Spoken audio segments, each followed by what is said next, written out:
3,000 cyclists from Luzon, Visayas, and Mindanao raised the Philippine flag to fight against modern-day slavery in the Philippines.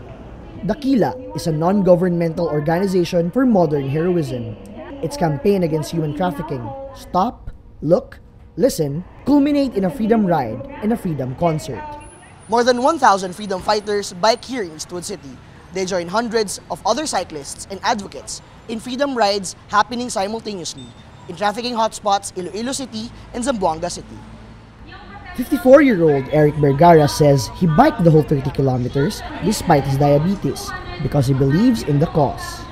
If we don't spread the word that this is manageable, then wala, kawawa yung future generations. Artists and bands include Hidden Nikki, Up Dharma Down, Encounters with a Yeti, and Radioactive Sago Project, among others.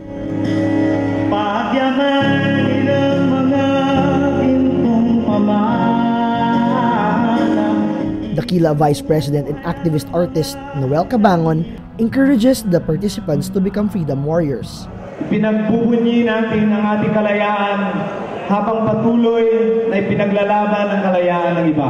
Nawa, ang bawat padyak natin ay pagpadyak para mailihis ang daan ng bawat Pilipino mula sa kapahamakan patungo sa kaligtasan.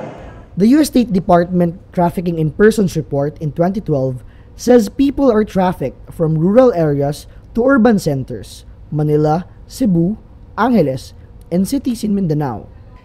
Zamboanga prosecutor Darlene Pajarito, who heads an anti-human trafficking interagency body, says it's a social evil that is happening in our midst.